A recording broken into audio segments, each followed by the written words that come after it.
Sipping and roasting, yeah, that's what we do. Set 'em up, knock 'em down, make that cherry glow. Whiskey and cigars, the gentleman's cologne.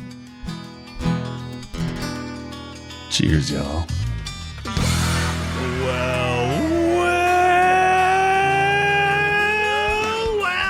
That sounds like a party just about to happen, ladies and gentlemen. Welcome, ladies and gentlemen, and children of all ages, to this fine radio program, podcast, and video extravaganza, internationally known Hi, Mom. as the world-famous Smokin' and Toastin'.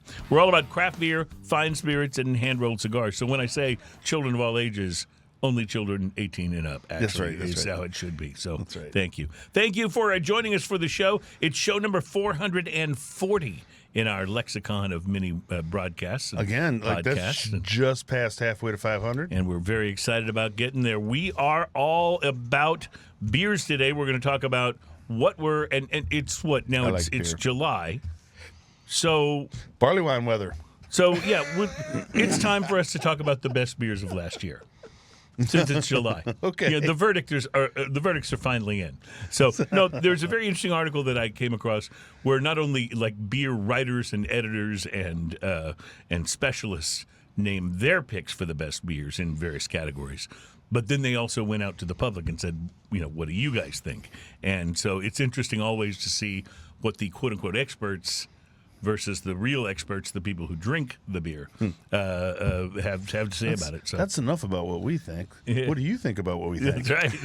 That's enough about me. Let's talk about what you think about me. So anyway, we're excited to get to that and a lot of good stuff on today's program. We do want to say a huge thanks to our special guests from last week. And these are people we dearly love. Doug Messinger from Vinyl Draft, our home away from studio in Kemah, Texas. We were down there last week doing the show. And Tony Barrios was our special guest from Stallone Cigars.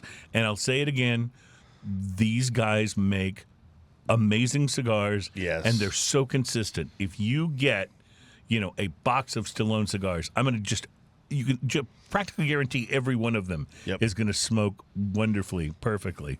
It's amazing the work that they do, and they are delicious. So thank you guys for being on the show. It's not the first time for either of those guys to be a guest, but we always get such interesting information from he's Tony so and passionate Doug. about it. He just loves talking about the leaves. Yeah, he'll talk about tobacco. He's one of those. He'll talk about it. I felt like. So I was with my family for a little extended vacation this last weekend, and I felt like they would ask me the simplest question, like, well, like, what's your, what kind of cigars do you like the best? And then I'm going into, well, tobacco leaves and the high primings, and they're looking at me like, who are you? Who are you? But I had a chance to let them know that I was very upset that they did not instruct my high school guidance counselor a little better about what jobs were available, right? Because I knew nothing about, I thought I didn't want to grow like peanuts or whatever, but if I could have grown hops, if I could have grown tobacco, I'd have been all about that stuff. Come on. So anyway, what about brand ambassadorship, right? Brand ambassadorship. What a great job. They could have just told us that. You could grow up to represent. Right. You can travel all around your area and represent your favorite beer. I do, your favorite however, cigars. feel like brand ambassadorship, just that wording of it, the name, is relatively within about the past 15 years worth of that's what they call it now is brand. They would have just been PR back, when when any of us were in high school, it would have been PR. My high school counselor said I was made to be a petroleum transfer engineer. Oh wow, there you go. Boy, is that when they still pump gas? That's a person who pumps gas. Yeah, just out of curiosity, what happened? I failed. Yeah, we will be doing some of our own. Couldn't do a good enough job. That's why I'm on radio. You kept getting the gasoline all over yourself. You listened to them, and you didn't want that, and that's how you ended up in. You ever do that? You get back in the car from pumping your gas. You're like, oh man, the tiniest, and it's the tiniest bit. Oh, you get just a drop of gasoline on you. You know what? All through COVID, I kept rubber gloves in my car for using the gas. I need to get back to that habit. It's probably not a bad idea for gasoline, right? Like that, because you get that little drip. And the thing is, you get the tiniest drip on you. Mm-hmm. Oh, yeah. And you can smell it for like ever. Yeah. Well, we will be venturing into a slightly more exciting career here on the show today as we try to taste some beers. And from Elder Pine Brewing Company in Gaitherberg, Maryland, right up the road from where I used to live, we'll be trying their Kankitsu. It's a Japanese-inspired rice lager. So, made by people in Gaithersburg, Maryland, but inspired by Japanese. These are becoming a little more popular recently. Well, for a while, it was almost a derogatory thing to say a beer was using rice in its, in its ingredients, right? Okay, so there's a difference, though. If a beer is using rice in its ingredients to make the beer cheaper, that's one thing. If you're using rice as a primary ingredient to make beer, that's a different thing. Well, I'm going to say I don't think this was done to make it cheaper, because I want to say I paid about $11 for this. Well, that's what I'm saying, 16-ounce right? beer that we're going to be trying. So, but yeah, no, I think it'll be good. It's I like the name Kankitsu, which sounds kind of like something that the server would ask you at the Japanese steakhouse. He'd be throwing the knives around. And he'd go Kankitsu, and I would just go yes. I don't know what it means, but yes. You're probably cursing in Japanese. Probably. There's an Alec. Are you a dumbass? Yes. Yes, I am. There's an Alec and Bradley cigar called the Kintsugi. Right, Kintsugi. So you have to maybe pair those things together. Maybe you have a Kankitsu riced lager with a Kintsugi cigar. I bet they go together. From the Texas Beer Company in Taylor, Texas, we'll be trying Cosimo's Ashes to the Grave. It is not a Sleep Token album title. It is a smoked brown ale. Oh, so we'll be looking forward to trying that. And by the way, it says we'll get the can out when we get to this part of the show. But I think it says on the can, I think it's got like all this sort of devilish logo, Ashes to the Grave, and I think it actually has a 666 on the can, which means that you remember that beer that was 667, the neighbor of the beast. That was Lone Pine. That was Lone Pine. Yeah, that was Lone Pine. So now we've got the actual guy who lives there. So we've had the neighbor. Now we're going to try the real thing. The beast. So, yeah. And by the way, Lone Pine, thanks for making a beer in an adult size. Yeah. This one does not. It's not skinny. Doesn't make my hand look tiny. Look giant. I mean, honey, I only had 3 beers. Yeah. No, I like that. You're seeing those sizes pop up. By the way.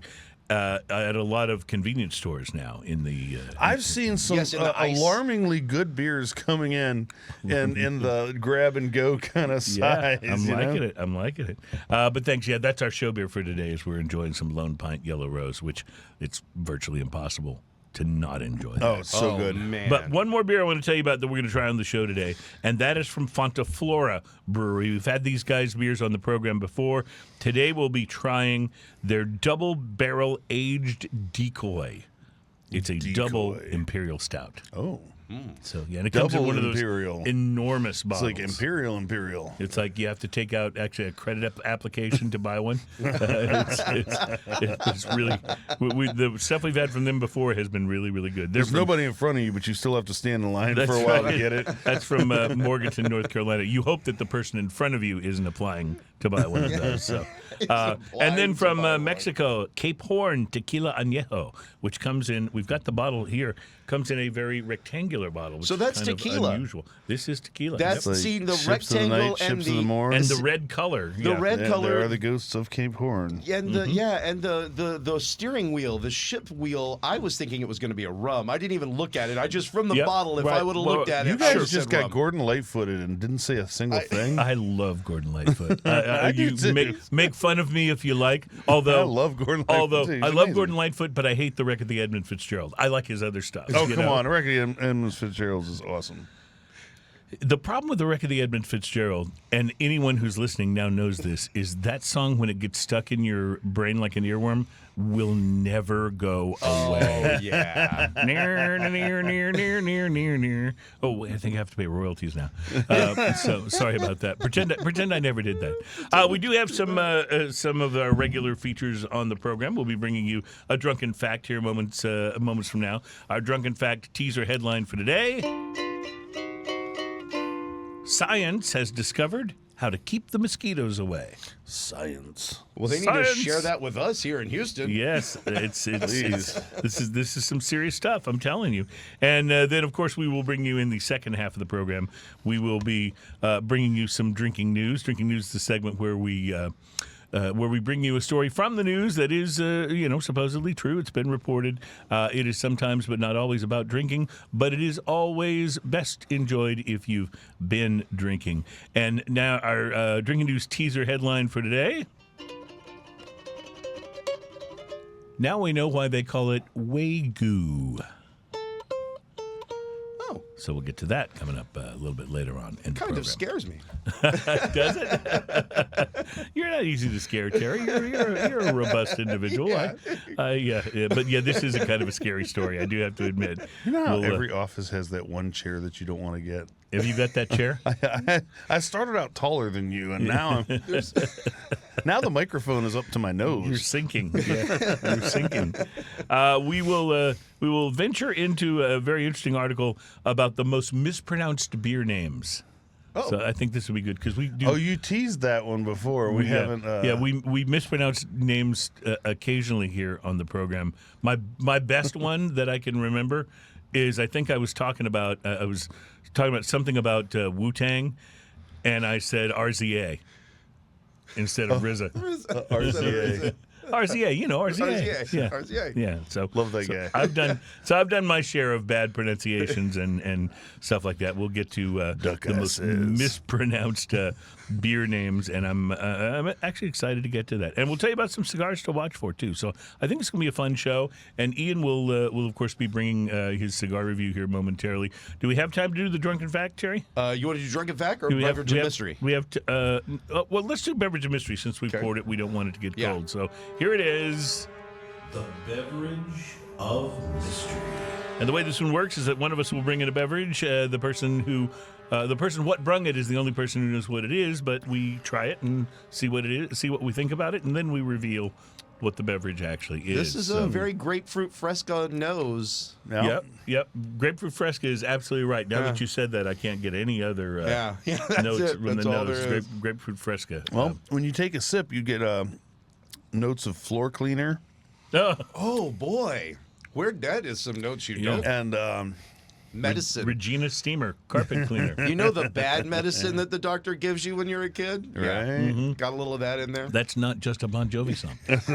Yeah, it's a real thing. Yeah, this is pretty hard to drink. This is pretty much terrible. I wanted to like this. I liked it on the nose. Yeah, on the nose it it lingers like perfume too. It's very perfumey kind of. But more in a gasohol kind of way. Gasohol, that's brilliant. But once you have the flavor in your mouth, it won't let go because it's all perfumey. Hey, is that a beverage of mystery in your pocket, or are you just happy to be here today? It is, in fact, a beverage of mystery, and I'm happy to be here, although less happy after tasting the beverage of mystery. Yeah. This is from Austin Cocktails. It is a ruby red vodka canned cocktail with grapefruit, lime, and mint. It doesn't do the yellow rose any favor, but the yellow rose will knock it out of your. I think maybe the combination of grapefruit, lime, and mint was. Yeah, well, I'm thinking that it is both the lime and the mint that brings the floor cleaner flavor to the fore. Yeah, that's what makes this is not good. This is not good at all. There's got to be a group of a board of people who sit down and go, let's taste this and see if this is good enough to put our name on. Yeah. And we need to be part of that board because we could veto so many of these. We could save them some real heartache at the cash so register. much money. Yeah. This is much different than last Because you've got to think about this. No one is buying a second 4-pack or 6-pack of this. Gosh. They may buy it and go, okay, this sounds good. And then they go, I think I'll go back to my Cayman Jack, Yeah, exactly. I'm serious. Hey, listen, we had Cayman Jacks at our family get-together. They were very popular. All right. We got to take a break. We got a lot to get to, including a little drinking and a little cigar review. Cigar talking. Yeah. Yep. So I'm excited about hearing what you have to tell us about this week. It's Smoking and Toasted.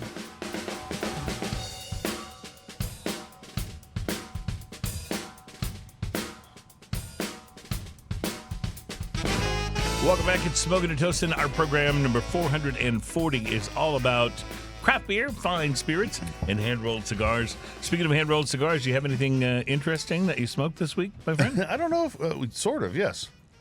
Are Toscanos hand-rolled? Yes, they are. Oh, okay. Well, I think they might have a non-hand-rolled version, but they do have plenty of hand-rolled cigars. So on a challenge from the gentleman from Winston's last time we were there, which is quite a few months back, but on a challenge from him, we were talking about Toscano cigars, and he goes, "No, this is a really good one," and he gave me a Garibaldi. It's been kicking around my humidor for a little bit, and I figured I'd go ahead and review that. So this is the Toscano Garibaldi. The size is a double truncated cone. A double truncated cone. What does that mean in English? So it's a cone-shaped cigar, but it's basically fatter in the middle and skinnier on both ends. Skinnier on both ends. So it's like two cones. Toscano cigars are interesting because the way they're fire cured, and then the way they're cured, you don't have to keep them in a humidor apparently. And I believe I don't trust any cigars you don't have to keep in a humidor. I believe when we had I'm blanking on her name right now. We had the lady that represented them on our show at one point in time. She said you could just leave them in your car. Heat, none of that stuff matters. I remember that, yeah. And I left one in my car for about a year after that. And you smoked it eventually? It was smokable. Yeah. It was a Toscano cigar, but it was smokable. The Toscano cigars you've seen because they're the ones that Clint Eastwood always was smoking in the right, those cheroot type cigars, right? Spaghetti Westerns, right? So this double truncated cone, like the center of this cigar was probably a 30 or a 32 ring gauge at best, and then it went skinnier there. And also, it's either ended. Right, so you can there's no clip cap and smoke foot. either end. Yeah, you can flip, or you could cut it in half and have two small cigars. Okay. Like these are all things that are really done normally with these cigars. Yeah, which is kind of weird. But this is weird. So I didn't do any of those things. I just lit it from maybe from the foot because the band was kind of upside down when I was smoking. Right, makes sense. Yeah. The wrapper is Italian Kentucky tobacco. Italian Kentucky. I'm giving you all the information I can find. What is Italian Kentucky? Italian Kentucky tobacco. That just that's. I don't think that's possible. I think those two. I think Italian, Italy and Kentucky cancel each other out. They cancel you pass right through Kentucky on your way to Italy if you're coming from California. It's like it's like you always hear them say in Italian Kentucky, "Ciao, mi bella." Yeah. I'm sorry. So that was the binder, unnecessary. So that's the wrapper. The binder doesn't exist. Oh, there is no binder. There's no binder. Okay. The filler is Italian and foreign Kentucky. I don't get the Kentucky. This is right Wait, off. did you say foreign Kentucky? Yes, this is right off of their website. I'm actually direct quote from their website. Is there a pipe tobacco called Kentucky that you're aware of? Not a specific one. That's what I was wondering if maybe it was, maybe it was a type of pipe tobacco that they put in there. No, not that I know. Okay, all right, continue. All right, so the appearance on this is rustic. I literally typed that ellipse rustic. I'm wondering how many people are hanging on the edge of this going, I don't know if I should buy a Toscano cigar or not, but I'm waiting till the end of the review and then I'll decide. Wait, because there's some surprise characters showing up here. Okay. It's mottled brown wrapper. When you say surprise characters, does that mean Alan Denny's going to come in the middle of the review? And just wondering. Sorry, it's got a mottled on the show. Brown wrapper with a green band in the center of the whole shebang here, right dead center. Like you know how most of the times they put it towards the head. Now they put it right in the center on this one. No foot, no cap, severely uneven texture. Yeah, I mean this is an ugly cigar. Well, like the Clint Eastwood cheroots, those are not pretty, smooth hand rolled looking cigars. Yes. Yeah, like by modern cigar standards, this is. But the question atrocious. is, how did it smoke? All right. Well, let's get there. Okay, it had a very firm feel overall. Pre-light sniff on this smoky kind of fire pit, kind of campfire, is what I got on the nose. Pre-light draw, no clip needed. Medium draw, fire cured smokiness, and barbecue is what I got. Okay. It smells like a barbecue pit when you walk by it the day after it's been used. That's kind of a bad thing. Yeah. Well, it's not totally bad. It's not a terrible smell, but it's an interesting thing. It's kind of specific too. So the initial light on this smoky campfire smoke was smoky spiced. Okay. There's a theme going on here, right? It's slightly astringent as well. The smoke is a little astringent. The retrohale is barbecue pit and spicy with a hint of sweetness. Okay. The Doesn't sound terrible. The first third on this cigar, smoky leather tang left on the lips, sweet undertones of dark fruit, campfire, and barbecue kind of lead the flavor profile. And it just went out. Oh. Oh, no. Not good. Oh, no. So I took this moment to go to the proposed pairing section. Peaty whiskey, ? Big beer. I went in and got Lafroig quarter cask and a barley wine. Perhaps you should go with Austin Cocktails vodka, lime, and Looking out that. Second third of this relight, no penalty at all. Earth and clay, followed by loads of smokiness and an underlying sweetness, tempering the peaty notes of the Lafroig quarter cask to sweetness a little bit. Barley wine is unaffected whatsoever by anything that this cigar could do to it. On a side note, barley wine and peaty scotch combine to form Voltron. Retrohale is sweet and spicy, flaky ash, oaky burn. Last third of the cigar, distinctive oaky note pervades here. Oak on fire to be specific. A bit of classic tobacco sneaks in the barbecue smokiness. Retrohale is campfire, leather, and sweet earth. Flaky ash, decent burn. This comes in a pack of 5 for $20, putting it at a $4 cigar. It's fine. For $4, it's you fine. give it a 5? It's fine. It's interesting. Give it a 5. All right. Give it a 5. Well, at least it got you to combine the barley wine and the Lafroig. So That's so good together. Yeah. So just leading you to that gets it an extra point, Yes. as far as I'm concerned. All right, we got to take a break. We will be right back. I'll tell you about my cigar. Plus, our drunken fact is next.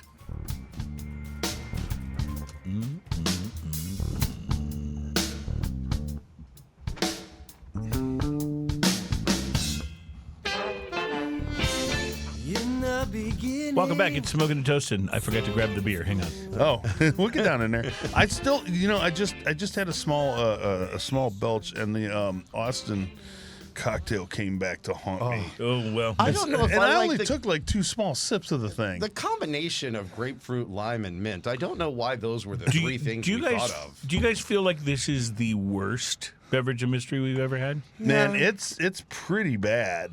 I don't know, but Is it Malort level? I don't know. I mean, we've had some that are like this bad. That's just, that's just how they are. It's not good. I think we have more bad than we have good ones, so we really Listen, should herald we the need good to ones. we need to have some sort of we need to create some sort of cocktail in a can, some RTE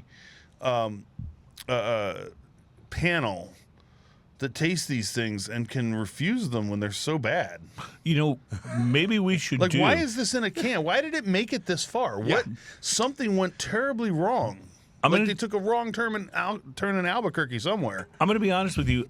I have been toying with the idea of having us do a canned cocktail blind taste test. And bring in somebody like our friend Maria Todd, who's just hysterically funny. She would enjoy she loves being those on kind of things. Yeah, she loves this kind of thing. She would be on. But you know what's holding me back from doing this is because if we wanted to try across the show, let's say 15 different canned cocktails, that means I would be buying 15 different 4 or 6 packs of canned cocktails, and I'd have all these canned cocktails, many of which would be about as good as this one we had today, sitting in my closet. What am I just We throw need to them come away? up with a deal with one of these like Specs or HEB that'll be able to give us one of each. Right. I feel just like- walk through and give us one of each. I feel like it's my duty to keep us trying some of these things on the show, but I'm going to be honest with you. I have the bottom shelf of my beer fridge is stocked with stuff that I'm like, okay, one day I'll be drunk enough that this will be my next drink. You know what I mean? That has not happened. And yet. it has not happened. You remember the Buzzballs episode? Yes, I do. Unfortunately, yes, I do. I mean, I remember parts of it, but so here's the thing. Last night, out of giggles, I reached into my fridge and I was like, there are still Buzzballs in this fridge. And I grabbed the strawberry margarita one and I said, I'm just going to slam it. It was horrible. Yeah, but I will was say so bad. the Cayman Jack strawberry margarita is really quite Really good. good? My wife loves it. She drinks it Is all that the the time. one we had last time? I think we had. Yeah, I think we did have a Oh, strawberry. no, that wasn't the Cayman Jack. What did we have last week that was really good? Absolute. It was the It was the absolute, Absolute, one that we had. Yeah. That With one the- was really good. And Like, we've had several that have been that good. Yeah, it now, was if really good. Absolute can do that, why can't they do that? Yeah, I don't know because they. Now, is have that a more real vodka? Floor cleaner. They've got to get I rid mean, of. is Yeah. Fabuloso okay. one of the ingredients in there? Like, what's going on? All right, I think we need to move It on needs a little from the beverage of mystery and perhaps go to the drunken fact. So, Terry, if you would. And now it's wise. And now There we go. it's time for another smoking and toasting drunken fact. You know, I just want to point out that most shows would just edit that out. But here at Smoking and Toasting, we're kind of proud of the fact that we're just that inept. Live to tape, baby. That's right, live to tape. Our drunken fact for this week. The drunken fact started out as facts about drinking. We've expanded it now to just facts in general. But these are facts that are great for you to file away. Maybe you're at a party, everybody's getting a little, getting a little tipsy. Everybody at the bar getting tipsy, and you can come out and lay some knowledge on someone. You see, as you drink, the more you drink, the closer you get to the state of drunkenness that I like to call the knowing. Yes, and these are great facts for the knowing. Right, where you really know so many things. Now, it's a slippery slope. There's a very thin gray line between the knowing and the forgetting. Yes, of course. Which is why we want you to really listen carefully to the drunken fact and commit it to memory so you'll it be can able to recite It it. can be just sips between those two. You just have to be real careful about that. Well, here's your drunken fact for today. Scientists, I told you, these are facts. Scientists believe that the function of a zebra's stripes is to deter insects. What? Really? No, seriously. Scientists believe that the function of a zebra's stripes is to deter insects. So, a team of researchers painted black and white stripes on several cows and discovered Who appreciated that very much? that it reduced the number of biting flies by 50%. What? Wow. Yeah. So, my advice to you, if you live in Texas or Louisiana or someplace that's got, an abundance of biting You flies. and tiger now. mosquitoes. Yeah. Exactly. So there it is. Scientists have discovered that zebra stripes or your imitation zebra stripes, maybe you could just wear like a Where's Waldo type shirt and that would help. I don't know. But that will reduce the number of biting flies and mosquitoes, and you're welcome. That's the way that works. Do other states in the United States get those big biting horse flies? There are some states that do, yeah. And Those that's things I think will what follow you. Yeah, that's what they were talking about actually with the With the cows, cows, the yeah. biting flies. Those Yeah. are brutal, man. Yeah. All right, let's try this Kankitsu because I am really curious about this. This is a very, if you look at the can, they are definitely, Elder Pine Brewing is definitely going for that Japanese-inspired motif. Yes, with the koi fish. Yeah, with the koi fish and all of it. It looks very interesting. I absolutely love their logo. The Elder Pine logo, yeah. And these super guys, by the cool. way, do a lot more than just. We've had stouts of theirs on the show before, and IPAs of theirs on the show before. So this is the first rice lager. Lager with rice, green tea, yuzu, lemon, and wheat. So interestingly enough, it does have a little bit of a Japanese vibe to it. It's really pretty good, actually. Like this would be really, really good with sushi. It's got that kind of a because there are people say, well, what do you think about? People ask me about beer all the time. They go, well, what do you think about the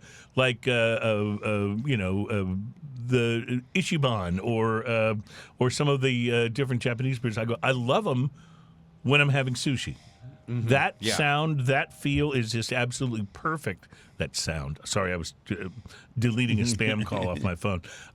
That taste, that flavor goes perfectly well with tuna or whatever kind of sushi you're Fish eating. kind of it thing. feels like this would do the same. It would be great. This, with sushi. I will tell you, as much as I love the I love the Japanese beers, especially with the sushi. That's such a delight.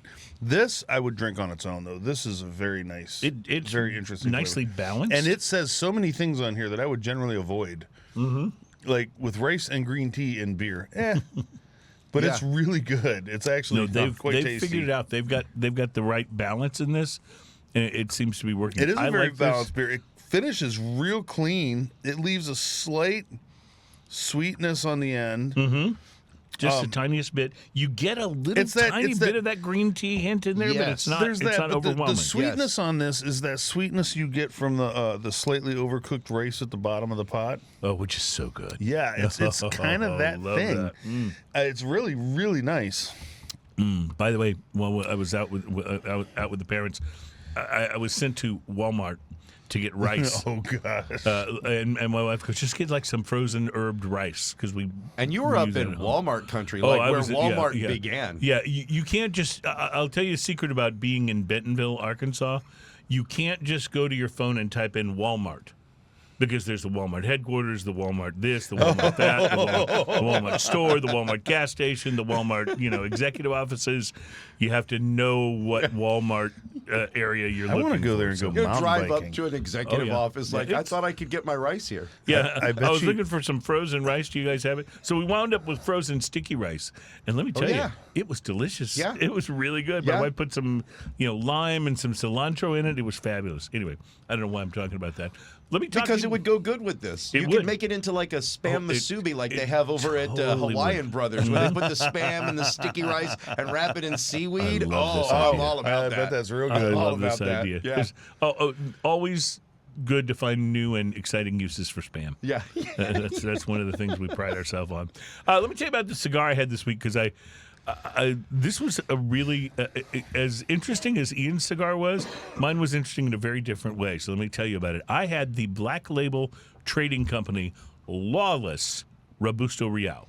Now, Black Label Trading Company is a different kind of boutique tobacco operation. I love Black Label Trading Company. Let me read you this from their website. They say, our philosophy is less is more, small is big, small is elite, and finally, fine tobacco making is fine art. Much like when we experience fine art, the Black Label experience involves slowing down, taking in, being in the moment, and letting expectation be replaced by surprise and ultimately total satisfaction. First of all, that's beautiful. Like that. Agreed. I teared up a little bit the first time I read that. That was just like, Agreed. I'm trying to pull myself together. That speaks to my soul. Anyway, the Lawless is a Robusto Real size. It's a 5x50, and it uses Ecuadorian Habano Rosado wrapper and a Nicaraguan binder and filler tobacco. It is small, but it looks delicious when you look at it. It really does. I used cigar scissors to clip the cap and got a sense of some candy sweetness on the cold draw, along with a real sense of matured tobacco. So I set fire to the end of the Lawless and kind of had to sit back and marvel at the early rush of flavors that emanated from the cigar from the get-go. Toast, earth, and leather with a strong hint of chocolate and a tobacco richness that I've yet to be able to learn to describe properly, but I know it when I taste it, and it is awesome. Some of the flavors come and go so quickly that by the time I can identify them, I don't really notice them anymore. But they were all really wonderful, and I found myself loving this cigar before I even got to the second third. And speaking of the second third, an interesting thing happened once the Lawless burned that far in. The cigar started giving me a creamy vibe and more spice, both at the same time. The creaminess made the spice just linger on your tongue for a few seconds longer. It just kind of pulled everything together from a flavor standpoint. It was really a great experience. And there was a lot to pull together. Nuts, dried fruit, citrus zest, earth, and a sweetness on my lips that reminded me of eating frosted Lucky Charms, which I'm sure you know are magically delicious. Magically delicious. Yes. Construction was excellent, and the burn and draw were near perfect. I flicked the ash off at a little over an inch long, but I'm convinced it could have held on for much longer. The Lawless was medium-bodied overall, but it flickered toward full just every so often as it smoked, which was an interesting way to experience it. The overall experience, though, was honestly so good that I found myself going on my iPad and looking these up halfway through to see where I could score a box of these. My friends, This was an excellent cigar. If I have one complaint, it's that I'd like for it to have lasted longer. But 45 minutes for a Robusto is not really unexpected. Price-wise, it's about a $10 cigar, maybe $11, which is a bit high for a small Robusto, but I have a tendency to give these smaller boutique cigar makers a bit more benefit of the doubt when it comes to price. You know, these guys are not sourcing huge amount of tobaccos at a time like the big guys are, so their costs are higher, and that gets reflected in the price of their sticks themselves. That said, if you'd given me this cigar and told me it was a $15 boutique cigar, once I smoked it, I wouldn't have batted an eye at that price. Can I find a cigar that I could enjoy this much for less, that would smoke longer? Yes. But that doesn't change the fact that the Black Label Trading Company Lawless Robusto Real knocked me out. I loved it. Loved this cigar. At $10, 6.5. Nice. No, wait, 7. This one's worth it. Look for these and try them. Every Black Label cigar that I've had. Black Label Trading Company. Yes, every Black Label Trading Company cigar I've ever had has been fantastic. As a matter of fact, I had a Rorschach the other night. Yeah. Absolutely. I buy those regularly. This one was the Killer Bee. Yeah, this one was in my Lawless. pack. This one was in my pack from when we went to the Texas Cigar Festival. Oh, so we have one too. Which means that if you haven't smoked it yet, Terry, you've got one of these. Okay. I don't smoke mine. That probably would have been one of the first ones I yanked out. Yeah, I it's love just- the Black I Label. like the way So y'all got good. cigars and you're almost done with it, and I somehow got a lifetime supply of cigars out of the backpack. A lifetime supply would only mean that I had a room in the We're gonna go cigar. hang out at Terry's house. Yeah. Terry, I'm sorry, I forgot to bring a cigar today. So I found out that my brother's daughter, so my niece, and we're all getting together again at Thanksgiving. I found out that her husband apparently is a big cigar guy. So I gave her an AJ Fernandez San Latano Maduro to take back to him. I said, tell him this is my favorite, and I'll see him at Thanksgiving, and I'll have a smoking buddy. So I'm looking forward looking forward to that. It's going to be Ryan. I'm coming for you, brother. It's going to be a lot of fun. So we got a lot more to do on this show. We're going to tell you about some cigars to watch for. We're going to talk about the most mispronounced beer names, and at some point we'll get to what were the best beers of last year. My thing about beers, like some of my favorites have been around for years now. Yeah. Like Lone Pint Yellow Rose. It's still one of the best beers of last year, even though it wasn't a last year beer. Right. Yeah. So we'll talk about that. I don't know what all was just released last year. Yeah, we'll talk about that. Plus, Texas Beer Company's Cosimo's Ashes to the Grave Smoked Brown Ale next on Smoking Toast.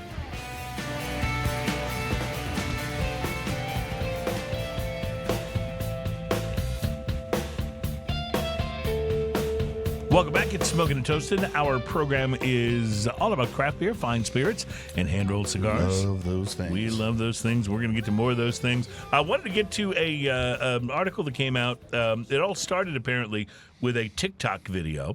It was capturing drinkers at an English pub struggling to pronounce Asahi, the beer that we talked about, Japanese beers earlier, and Asahi, or I suppose that's, I don't know. Are you talking about Asahi? Asahi? Maybe. I don't know. We all struggle Many different to ways pronounce to say certain things. So the food and beverage payment experts at Dojo have now shared a list of the beers most commonly mispronounced by English-speaking customers and how to pronounce them properly. Is Miller on that list? Nope. These are all like imported beers, right? It's Millier. It's really French. From Italy. How do you say Birra Moretti? Birra Moretti. Is that how you say Birra Moretti? Yes. Birra Moretti. But Moretti is apparently a common mispronunciation. Moriti is sorry. Moriti is the common mispronunciation.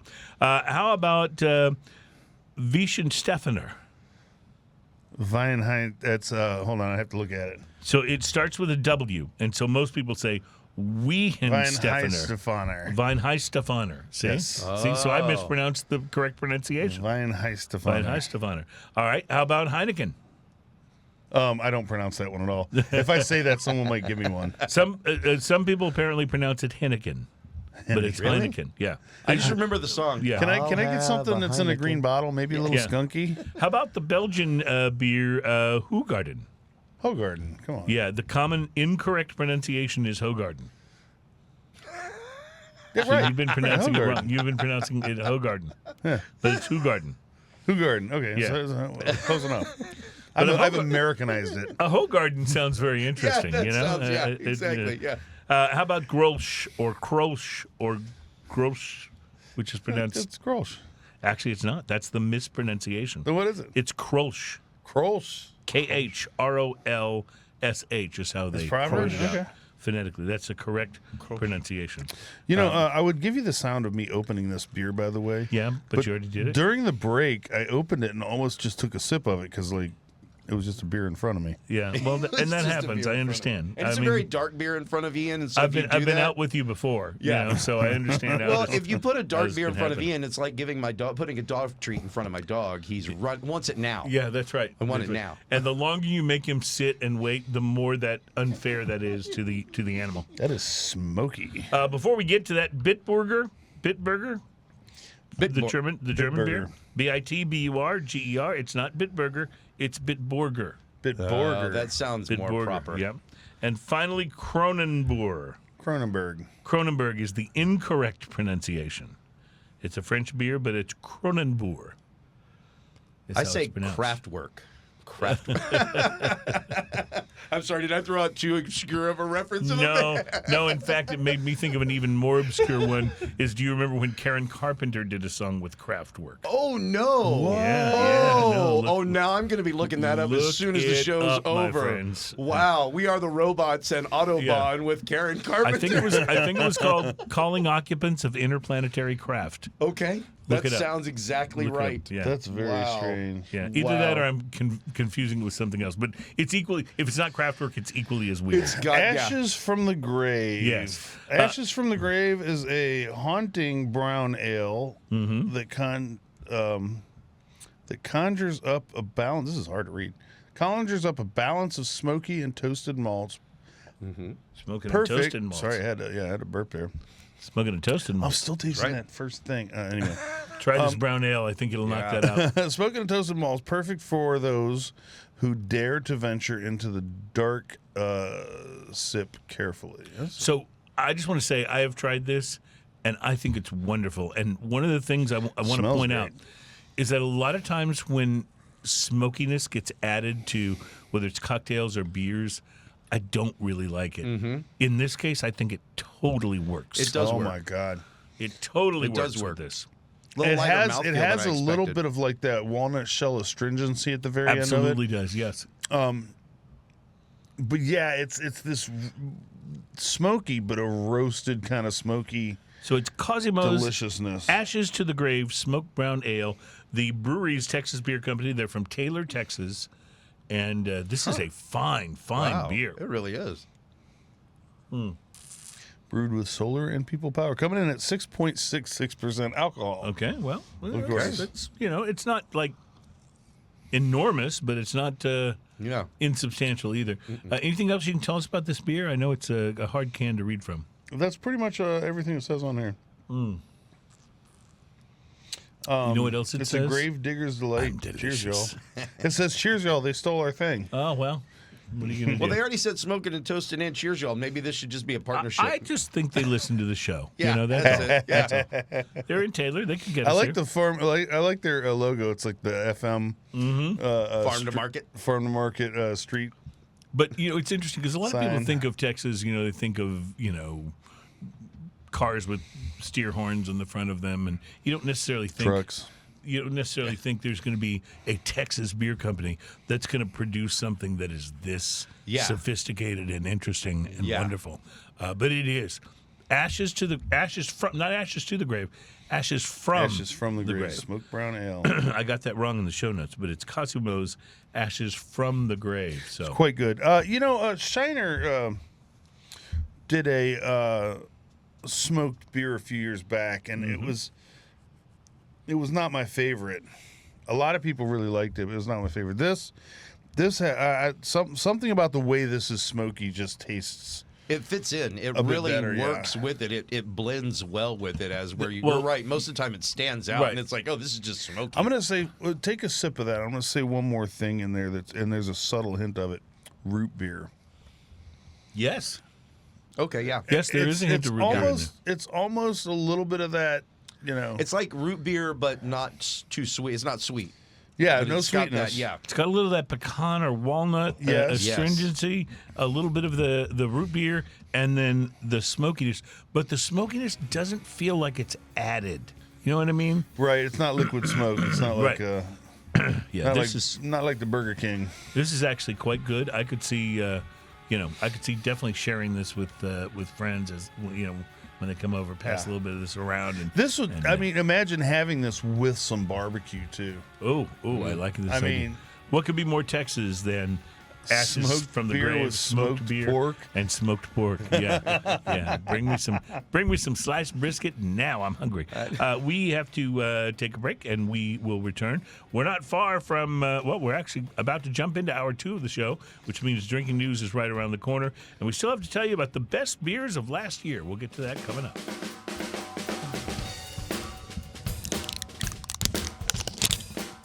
That's a sound you don't often hear here on Smoking and Toasting. That was a really good version of it. Welcome back. It is Smoking and Toasting. Our show is all about craft beer, fine spirits, and hand-rolled cigars. And the reason you don't usually hear that sound is if I've brought the spirits in, I have usually heard that sound at home by myself. Quality well, control. usually because you want to go through the OSHA requirements and making sure that there's no plastic left on the top of the bottle. So Right, because you could cut your finger. Yeah, You could because have- as an employee, you don't want me to have to go, hit up HR for. Right, for an OSHA claim. And often I will even clear the neck of the bottle to help avoid spillage. Oh. What a fun bottle that is. I This can't is- tell this if has that's been- aftershave, this like a has been giant really bottle cool. of aftershave, like Old Spice. It looks like Old Spice cologne, man. Only red. This better be good after this presentation. All right, so while Ian is pouring the tequila, I took a look during the break at the editor's picks, if you will, from beerandbrewing.com of their best beers of 2024, of last year.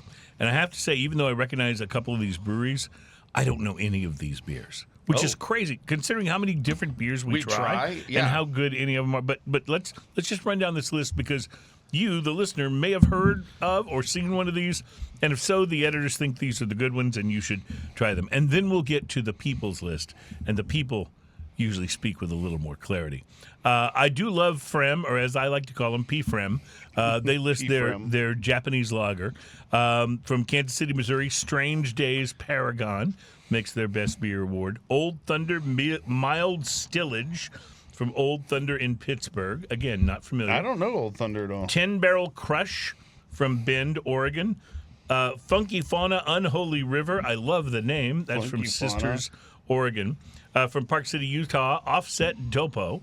Again, none of these beers have I tried. Black Lung Left Fork from Round Lake Beach, Illinois. Again, love the name. Love the name. These are just words Yeah. at this point. Pint House Mosaic Takedown from Austin, but I have not been to Pint House. So Pine House even though is I've the been- pizza place. Oh, that you talked about before. Oh, Okay. is it? It's great pizza too. Yes. Apparently great beer. You must Pine try House their pizza is Mosaic fantastic. Mosaic Takedown.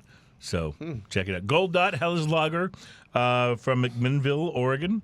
There's Figueroa Mountain Big Cone Black Ale. Sounds good, but I haven't had it. From Oklahoma City, the Big Friendly Vanilla Oil Boom. I love this. I love that sounds name. awesome. Yeah, a barrel-aged stout, obviously. From Timmermans, from Itterbeek, Belgium. That's easy for you to say. Yeah, talk about Names, ones we yeah, can't pronounce. Timmermans Griotike. Griotteke. Well, now you're just making up words. Yeah, Timmermans Griotike. Pure Project Rain from San Diego. Brewski Dandy from Montreal. I would buy that on a name alone. Totally, Dandy. totally. Lad and Lass Zuspalus from Seattle. And Dr. Borinurf Seuss has a beer. Borinurf Ude Gueze 2023 from Belgium. I'm sure I would buy that because it's from Belgium. sure I messed that up. Goldfinger Hellerbach from Downers Grove, Illinois. Cross Strain Barley Wine Volume 9 Port and Bourbon from La Vista in Omaha, Nebraska. You would buy that just because it says barley wine. Barley wine. Yeah.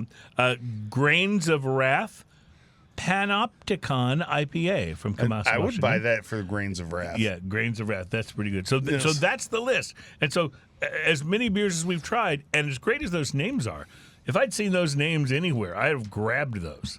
Many of those, because they just look amazing. So we'll get to the people's list here in a moment. But first, I think it's tequila time. And the reason I think it's tequila time is because in my house, it's always tequila time. So, Always tequila time. Oh. I can't remember how to play it now. Oh, well. yeah, that was That was a failed probably attempt. one of the worst Pee-wee's attempts. sad, actually, right now. He's sad and he's not even at the theater. He's not. Oh. There you go. There you go. Okay, now I can There drink we tequila. go. Yes, now we can as drink if I tequila. needed anything. You to know, precede. Pass me mine, please. You have to be of a certain. You have to be of a certain. A A certain age? generation. Yeah. Where when you hear the song Tequila, you can't not think of Pee Wee Herman. yeah. Well, I'm from the generation that totally associates that. I with- saw yeah, that. absolutely. I saw that movie in the theater. By the way.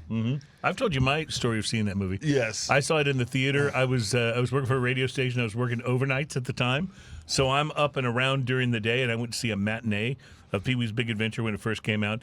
And apparently it was like a teacher workday or something because the whole theater was filled with little kids. And every time Pee Wee would say, I know you are, but what am I? The whole place would erupt in little kid laughter. It was actually awesome. I loved it. It was better that way. It was yeah. better that way. Yeah.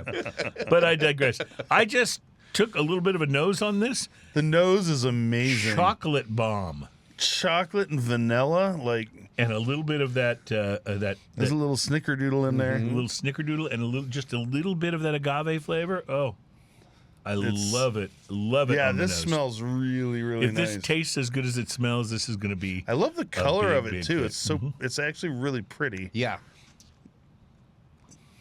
All right, waiting for your. That's good. That's good. Okay, so it's a little more peppery on It the is. finish than I was expecting And the based pepper on the lingers. nose. I And the took pepper- a yes, little minute ago, and it really lingers. It does linger, but there's no denying the chocolate and caramel and vanilla notes. Yeah. There's no denying that clear aged wood vibe, the oak casks kind of vibe. What's So, it say on the bottle? there, Cape Ian? Horn tequila, veteran made, sailor approved, coming in at 80 proof. Made in Mexico, of course.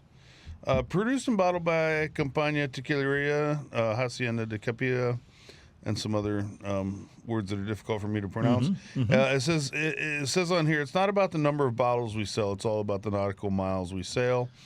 Each bottle sold directly contributes to funding outdoor adventure therapy expeditions for veterans and first responders living with PTSD.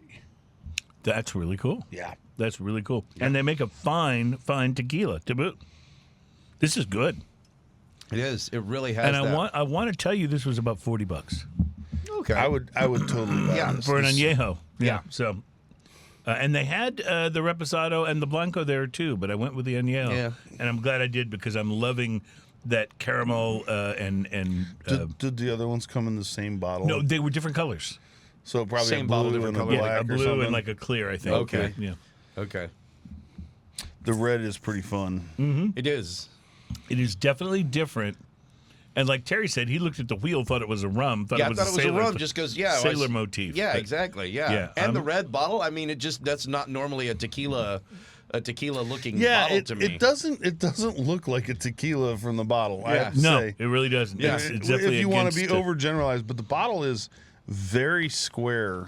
It's a Yep. slight tall rectangle, but it is austere at best. Yeah, And red, I love it. it almost looks like medicine. Like Yeah. you know what I mean? Like, Maybe like that's it's what they were cough syrup. going for. Yeah, because it maybe. is first responders and stuff. And so it is maybe medicine Oh, of yeah. the best kind. Yeah. Daddy needs his medicine.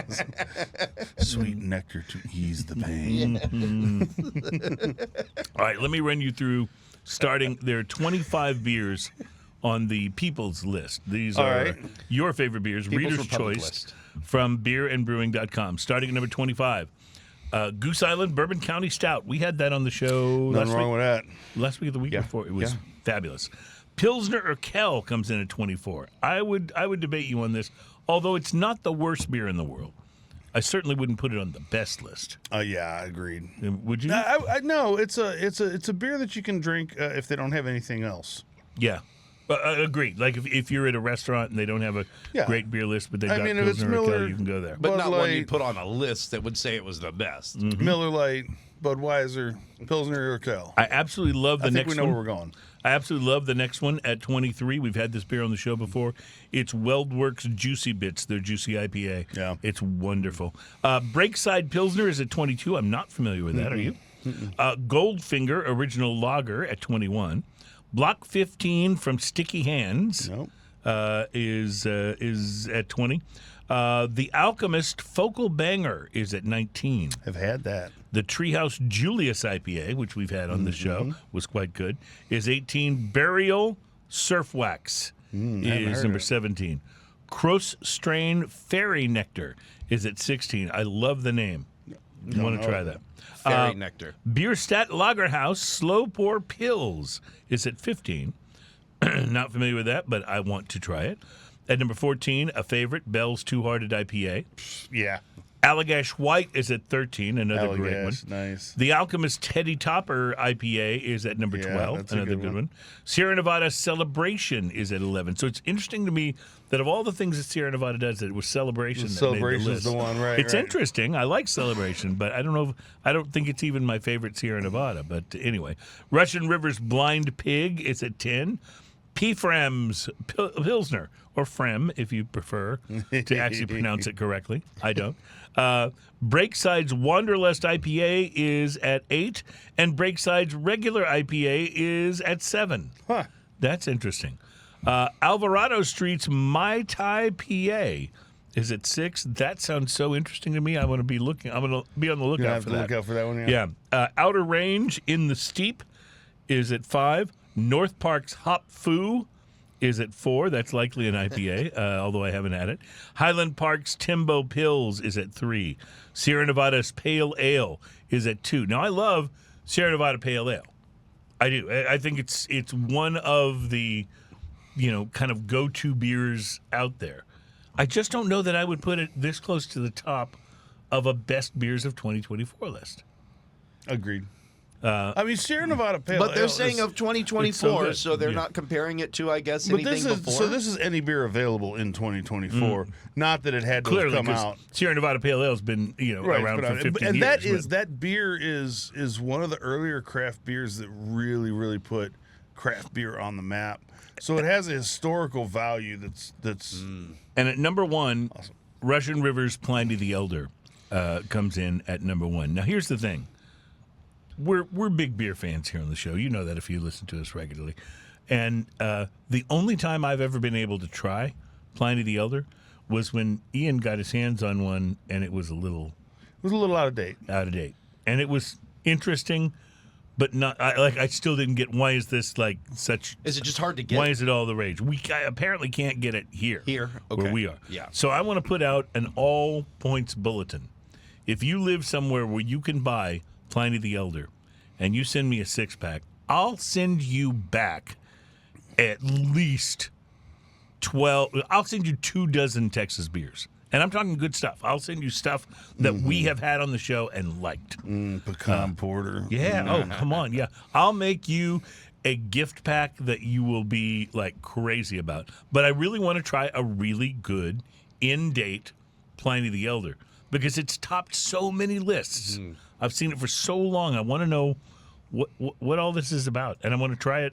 I want to try it with this tequila because I want to see how they match up and how they. Was I wrong? Am I wrong in saying that the list that the professionals did was a little more foreign and Belgian and German. It was more European. It was more obscure. Yeah, it was sure. more European, and this stuff was more American and stuff you can get at the store. Yeah, there were stuff a few that people can actually try. Well, and that's something we try to pay a little bit of attention to here on the show. We want to try to talk to you about beers and spirits that you might be able to actually find where you are. Mm-hmm. But then, again, every once in a while we have Chris Hart on. He brings, mystery whiskeys that no one can buy anywhere. Yeah. And that's okay because we enjoy drinking them. But but anyway. All right, we got to take a break. We're going to tell you about another beer that you'll be able to find, I believe, in most places around the United States, and that is going to be the Imperial Stout that we try. It's a double Imperial Stout, actually, that we'll be trying a little bit later on the show, called Double Barrel Aged Decoy. It's from Fonta, Flora. We'll get to that, and drinking news is around the corner. This is Smoking and Toasting.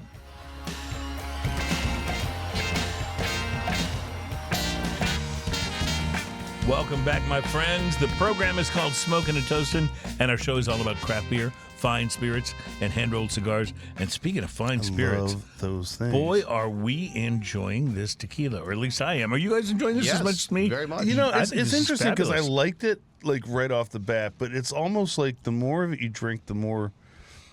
And it's not. It's not better it because gets. you're getting more intoxicated. It's the No. flavor Like I'm is talking getting like better. at each sip to sip. Yeah, not like. I mean, obviously we're gonna like it more after about 3 cups. Right. But but sip to sip, it's one of those things where I really liked it at first, but the more I sip it, the more I'm liking it. So this is Cape Horn Tequila Anejo. It is actually, as of this point, really affordable. It probably won't stay that way if it gets popular. Right. But if you guys can find this, I think you can pick this bottle up for under $40. And it's for easy to an spot. Anejo It's tequila. bright red. Yeah, it's bright red and rectangular. Yeah, you can't miss It's going to it. stand out on the tequila aisle for sure. Absolutely. But I got to tell you, this is a chocolate bomb. I'm loving this. Mm-hmm. The more I drink it, the more the chocolate and the caramel and the vanilla and those flavors, which are the ones I like the most in my tequilas. But I the more also they come love through. the underlying pepper. Just kind of grounds everything too. It just kind of brings everything. Right, it's not too mellow because that pepper lets you know you've had some tequila, and I love that. I love that sensation and that realization that I just had me some tequila. You know what else I love? I love La Aroma de Cuba cigars. Yeah. They're made by my father, so right off that, right off the bat, they're going to be quality. And they debuted in 2003. They've grown steadily until they had 7 different iterations on the market. And now Ashton Distributors, which is the owner, has added an 8th. It's coming out this summer. It's called Habano Reserve. And boxes of this new limited production cigar are shipping to retailers this summer. But there's a new sampler pack that shipped ahead of that has one in it. You can try that out. But Habano Reserve is produced by the Garcia family at my father in Esteli, Nicaragua. And this one's going to be made in lower quantities than the others. So it's one you might want to try to grab this summer if it interests you. Yeah, the blend consists of a reddish Ecuadorian Habano Rosado cover leaf, which is exactly what was on the cigar that I talked about, was an Ecuadorian Habano Rosado leaf, and it was fabulous. Anyway, it's over Nicaraguan binder and filler leaves, hailing from the farms that the Garcias themselves own in Nicaragua. According to Ashton, every single leaf of tobacco used in the Habano Reserve underwent a triple fermentation process before being rolled and topped with a Cuban-style triple seam cap. So this all sounds interesting. It all sounds a little expensive. Listen, but I haven't had I've a gotta My try it. Father's cigar that isn't fantastic. I've only had one. I had one of the Jaime Reserve that was a little plugged. That's the only bad experience I've ever had with a My Father's cigar. never a flavor issue. Like Never their a flavors flavor are issue. So Yep. good. Never a flavor issue. Crowned Heads is another company that I find really interesting and I like. They're introducing a new line of cigars that's intended to pay tribute to both their hometown of Nashville and the dark Connecticut broadleaf wrapper that they use on the cigars. I love broadleaf wrapper cigars. It's called Crowned Heads Broadway. It was unveiled at the PCA trade show and has already started shipping to retailers as of last month. So it's, again, called Crowned Heads Broadway. And John Huber from Crowned Head says some of their most popular releases over the years have utilized these Connecticut broadleaf wrappers. So they thought they'd try this again. So you can find these babies out there now if you look for them. And then Pete Johnson of Tatuaje has introduced, back in 2010, he introduced the pork tenderloin cigar, Yes. which was intended as an exclusive for a Boston retailer, but it quickly gained popularity with consumers, enough so to warrant wider releases over the next couple of years. But it was essentially an event-only cigar.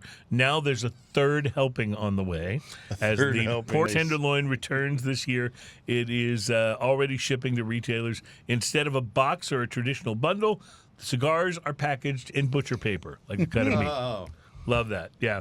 The name's truly fitting for the cigar. Johnson says he describes the smoke as having rich, bold flavors with that broadleaf sweetness and an aroma of smoked meat. Each bundle is 25 cigars, and they run about $13 per. That sounds awesome. I'll try Not per bundle, but per I'll cigar. try anything Tatuaje. They just put out such fantastic cigars. Pete Johnson does great work with that company, and those guys started. I was talking about the cigar that I had, the Black Label Trading Company, and how they were a very small, very boutique company. That's how Tatuaje started, was as a very small boutique company. But they have become over the years more and more popular. They're starting to grow. You see them more places. But they definitely have done a good job by making people aware of the quality of the cigars and the tobacco that they are rolling. You're a Tatuaje guy. You really love the Tatuaje. I love their whole Monster series. I love the silliness of sometimes what they do too.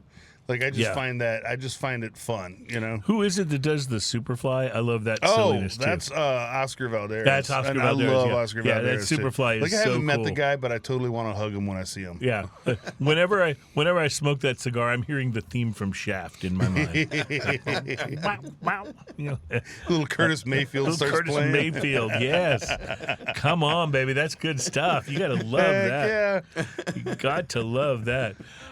We have drinking news on the way in our next segment, so we're looking forward to that, and want to bring you a little sophistication in the next segment, because we're going to be trying the Fonta Flora Brewery's double barrel aged Decoy. It is a double Imperial Stout from this brewery from Morganton, North Carolina. And I'm very excited to see Sounds like a good summer how beer. it might work. So with you're this having very drinking smoky. news and sophistication in the same segment. It's called balancing, Okay, Terry. okay. That's what we try to do. That's what we try to do here on the program is balance. We got drinking news. You get a so little we highbrow, a little better lowbrow, go keeps us right for there some at brow. Sophistication. And drinking news, my friends, is next. It's Smoking and Toasting.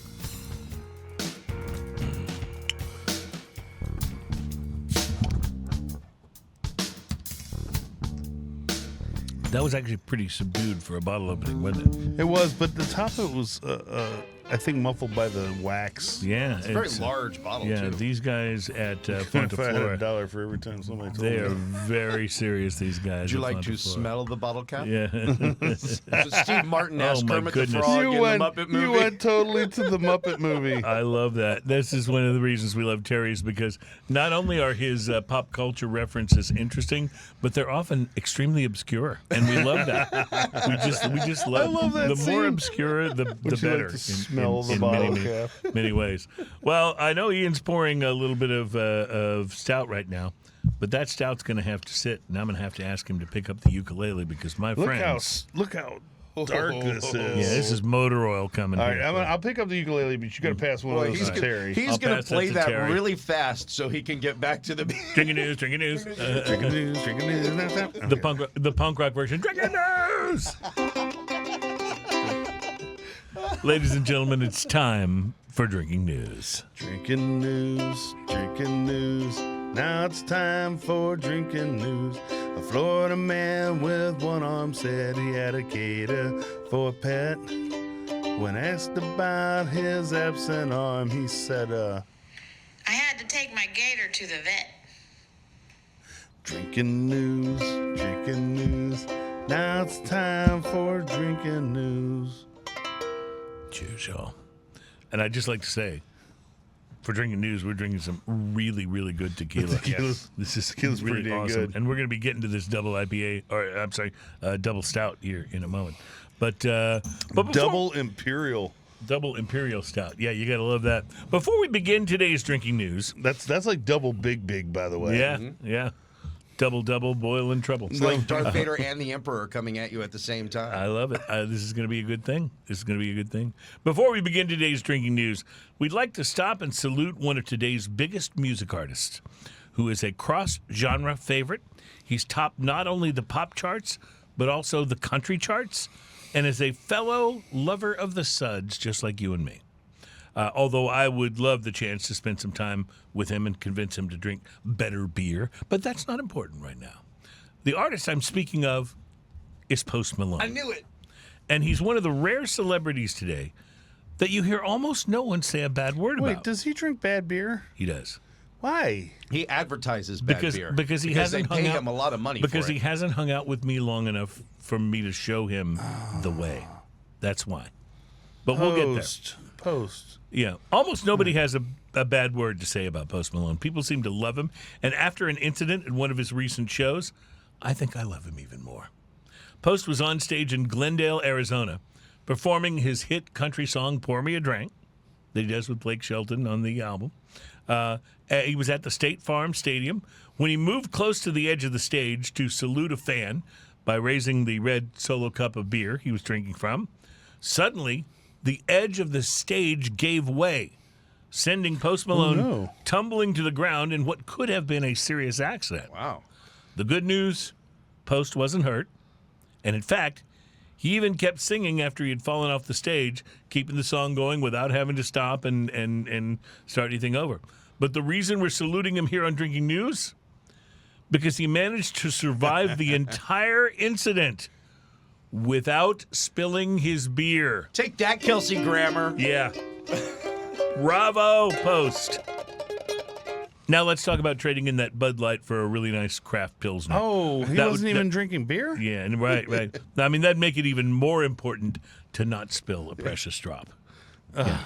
But our main story on today's Drinking News takes us all the way south, past Florida, and around the globe to the land down under, where it has been widely established that women glow and men plunder. Mm-hmm. And boy, did this guy plunder. Can you hear the thunder? I believe I can. It's the story of a 34-year-old Australian man. Australian man. Aussie. From Grafton. Aussie. In northern New South Australia Wales. for beer. I'm pretty sure the people in Australia don't drink Fosters. No, none of them do. I fell for it at first, though. They'll tell you that. He's from Grafton in northern New South Wales. And by the way, don't try to make sense of that Northern New location. South It's Australia. Just let it go. The north side or the south side of northern New South? Of northern New South Wales, yeah. Northern New South Wales. Police there have charged our Australian man. Australian man. When it's Australian man, you should have to end by going, ding, ding, ding, crikey. Crikey. That's not a knife. Yeah. Police there have charged our Australian man with 20 charges of cattle theft. And Crikey. admittedly, that's pretty bad. Especially because these cattle were apparently Wagyu, which means their beef is especially expensive.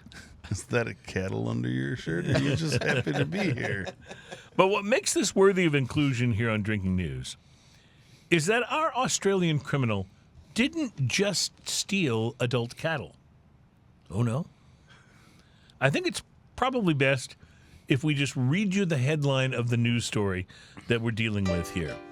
This is what I saw when I began to put this Drinking News together. The headline reads, and I swear to you, I'm not enhancing this or making this up, word for word, from The Guardian. Australian man charged with cattle theft after $100,000 load of bull semen found. We will repeat for clarification. A $100,000 load of bull semen. That deserves another one of these. You know what? For that, here you go. It was very, That's the sound that the it was 100,000. very different in tone from the. But yes, and I know that you're probably expecting me to make a joke here about that being a really large load or something of that nature. But I'd like to think that I'm above that kind of humor. No, you're not. What? Of course I'm not, but I'd like to think it, right? Police say that a search warrant allegedly uncovered a liquid nitrogen storage tank containing the bull semen, and that it was estimated to be worth about $100,000 due to the value of Wagyu beef. You want bull semen? I got bull semen for you. He'll be appearing in Australian court soon to defend his alleged theft of the baby bull batter, and we'll let you know what happens once he's called before the judge. Now, I know that a case like this can make some of you a little squeamish, especially when you consider how the man was able to get this substance into a storage tank in the first place.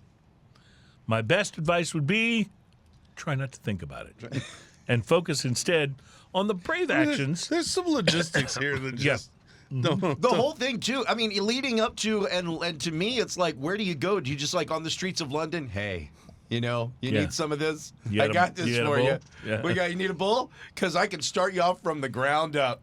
Listen, I think we should focus our attention Custom bulls made right here. on the brave actions of the officers who cracked this case and who placed the man under arrest. And when I think about how that arrest must have gone down and how the officers just bravely did their job, maybe even without cracking jokes about it, I find that I become really inspired.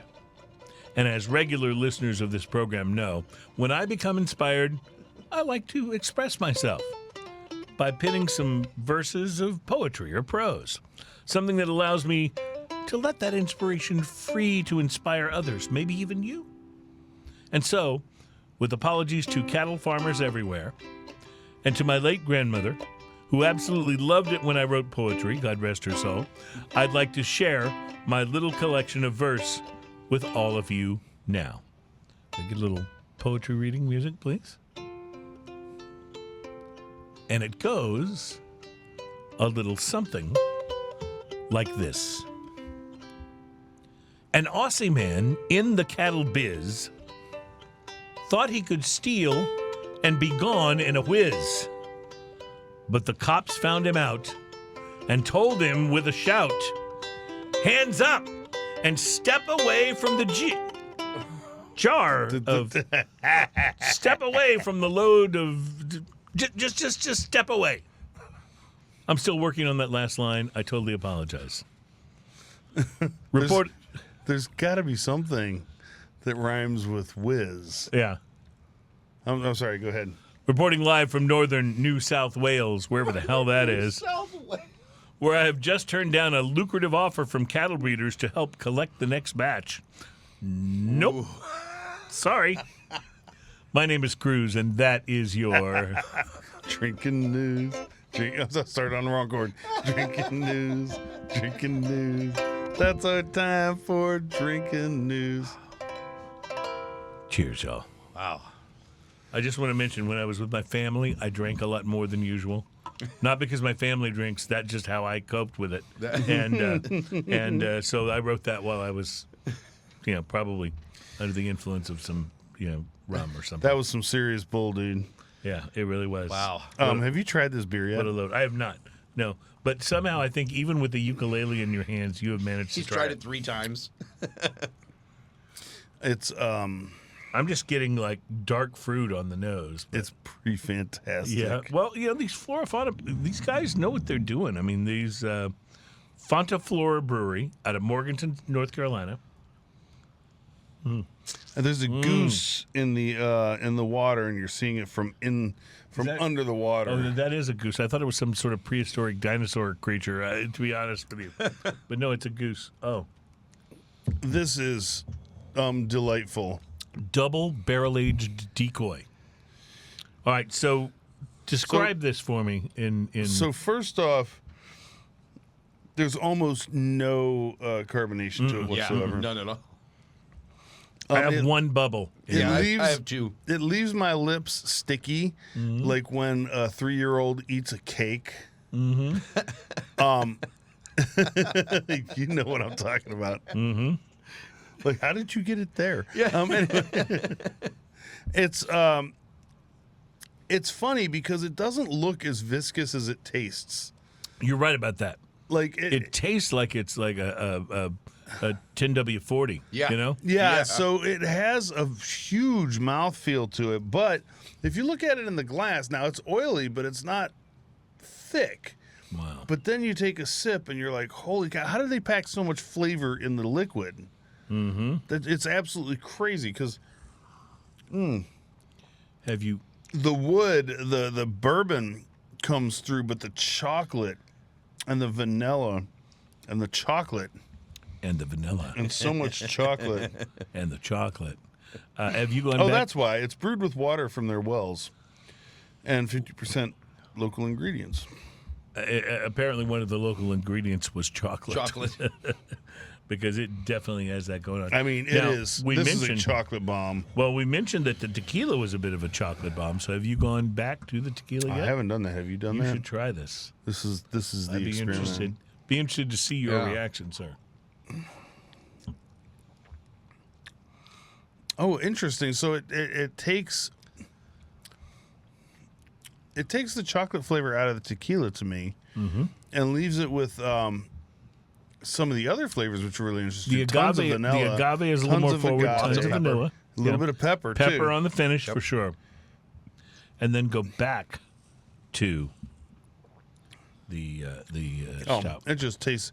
You know, at the end of your ice cream, when you've had the fudge melted in and Yeah. everything, you have that. Yeah. you- That last and you're little trying to spoonful. scoop with the spoon. You're trying to scoop that little corner out of the bottom of the cup. That's totally what it is. Of the melted ice cream and a little bit of fudge left. That's what this tastes like. And it's, It does. It does right after in all that. of the ways that's wonderful. This is wonderful. Yes, Yeah. I'm pouring some more. Yeah. Well, it's a nice big bottle, and it didn't set me back that much.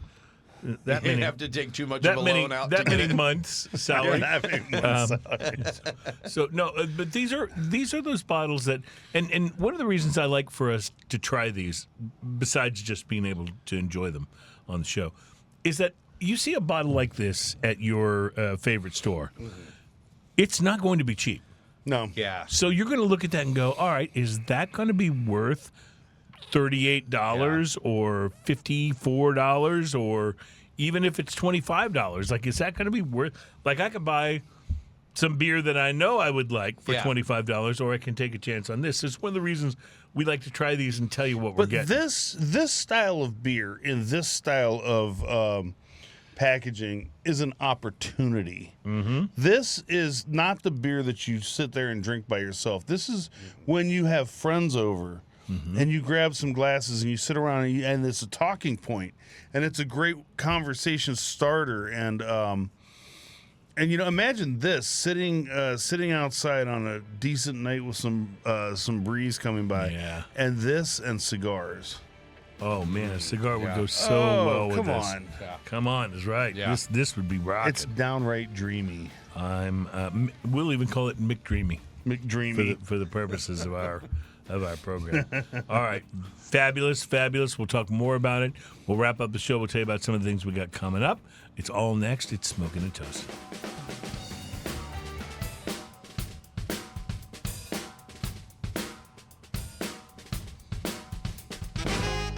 Welcome back into Smoking and Toasting. Our show is all about craft beer, fine spirits, and hand-rolled cigars.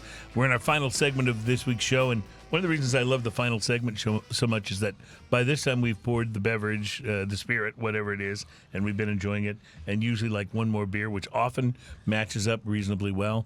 So this is the segment where I go, if I can just make it through this 7 minutes without embarrassing myself, we're good to go. Look at the edge. Look at the edge of that drink right there. Okay. Yeah. There's a purplish color, like almost a wine color to this beer. Oh wow, yeah. This beer is fascinating. Yeah, it is, and it's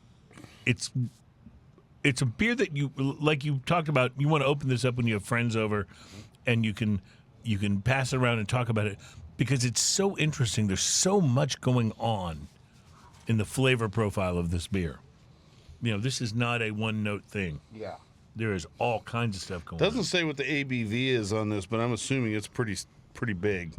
It would have to be. I mean, it's probably topping 12. Yeah. Because even as crazy big and interesting as this beer is, I still get a little bit of booziness from it. Mm-hmm. Mm-hmm. Absolutely. Want to recognize, we understand that the show is available everywhere. If you're on the podcast or the video cast on YouTube, you can pick up the show anywhere in the world. On radio, we are all over the United States. From the Michigan area to the Richmond area, all the way down to Texas, which we're located in Houston. And so, at the risk of being a little too local for a moment, a little Houston centric. Yeah, we want to recognize the passing of 3 awesome Houston breweries that have gone away. Copperhead Brewing out of Conroe has shut down. North Shepherd Brewing. Yeah, I heard about that. Shut down, and that's we just had something from them a couple of months ago. It's a big bummer. And then also, I believe Elder Sun out of the Heights really has shut down, and that's a bummer because those were all really good, really innovative breweries that were trying a lot of cool and new things. And it's just I understand it's the business cycle that we're in, and that a lot of breweries are shutting down. There's still some more coming onto the scene, and there's still some more expanding. So it's not all bad news in the brewery space, but we are seeing some breweries, being forced to shut down. Yeah, that's hard. It's sad that the breweries have to shut down, and my heart goes out to those people for because it feels almost like you watch somebody's dream die or fade away. Yeah. However. Having a brewery that someone can walk in and buy as a turnkey business is making someone else's dream come true and giving them that chance. Yeah, for sure. I just want to say to people everywhere, not just Houston, Texas, but to people everywhere, if you've got a favorite local brewery or a group of favorites like I do, go out and support these people. Go and buy beers in their tap room, buy food from them, do what you can do because, in many cases, these guys are struggling just to get by. They might not be. They might be like a St. Arnold and they're having, a really boom time and they're having huge success and good for them. We love St. Arnold. We love their beers. But, if you've got a little brewery that's in your neighborhood, go support them, man. Yeah, the best thing you can do is go there. Yeah. The best thing you can do is drink there. No. Yeah, but you have to go there in order to drink there. There's that. So going there is you got to be the kind of person that goes there first. Yeah, right. And if you go there, then you can say I went there. This is the part of the show where we talk sense. Yeah, right. That's right. And it's largely because of the double Imperial Stout. We've reached the stage called the knowing. You mentioned this earlier, and I am. I know. I had to wrap this whole episode up. I am really, really close to the stage you called the forgetting. And that's important to point out as well. How does that work with the meeting? Yeah. What a lot of you don't know is I have to host anchor and host a business meeting right after we record the show, and it's often really interesting, especially when we've had really good tequila. The employees pay me because as long as I get them good and sauced up, yeah, that's right. He's a lot more pliable. I have a tendency not to fuss at him the same way.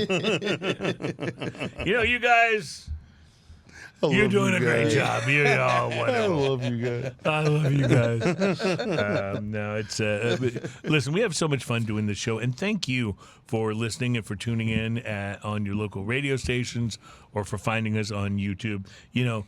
We would love to expand that YouTube audience even more, even though we can never monetize it because we talk to you about beers and cigars. And don't forget about all stuff. the great places that people listen on podcast while they're driving into work. Absolutely Or don't right. forget, listen on the way home from work. Absolutely right. And if your local radio station doesn't have it, you call them and say, "I want my S&T." That's right. And when they say, "What the hell is that?" then you tell them smoking a Tustin. Yeah, but I want my Or just S&T. cackle hilariously and hang up. But Yeah, what? that's what I have a tendency to do. I try to make 2 or 3 phone calls a night. Just in that same thing. Used to be you could make phone calls and make a difference. I don't know if that's still true, but we appreciate it if you Nobody do. has a phone. Have you ever tried to find the phone number for a business? Oh yeah. Online? Listen, if you've ever tried to get through to an actual person at a business these days, Yeah. it's always interesting. So what I would recommend is just whenever you they say press 7 for blah blah blah, just say I want my S&T and hang up. That's what I would recommend. I think that'll work the Tell best. the computer. Tell the AI. Yeah, tell the AI. AI will be crawling, like they'll have spider bots crawling these things that go, people are asking for S&T. A lot about S&T. What is S&T? What do we know of this S&T? When you have to take back something to Home Depot and they say, is there something wrong with this product? You just say, I want my S&T. That's right. That's exactly what. And you know what they'll do? They'll take the product back. They will. I actually always tell them every time I take something back, and it doesn't matter where, when they ask if there's anything wrong with it, I say it's haunted. And I'll look at them with a dead straight face. Seriously? And Say have it's you ever haunted. had anybody say, no, I'm sorry, sir, you can't return it for me? I've never once. Yeah, no they've one always ever gone, argues There's with no me. haunting clause in the Exactly. returns policy. Exactly. Yeah. Yeah. It's got a poltergeist. I enjoy doing things like taking back jock straps and going, I'm sorry, it's just too small. Can I get a larger? It's getting size? outrageous in here, gentlemen. Thank you, ladies and gentlemen, for being And there's still more tequila being a poured. part of the program. Yeah. Oh, one thing you have to understand, we don't stop pouring once the show ends. And we hope you don't either. Have a great week, my friends. Please come back and visit us next week. We are Smoking and Toasting. We're all about craft beer, fine spirits, and hand-rolled cigars. And we are looking forward to seeing you on the show next week. Thank you so much. And, by the way, cheers, y'all. Cheers, y'all. Yeah, you never listen to anybody else.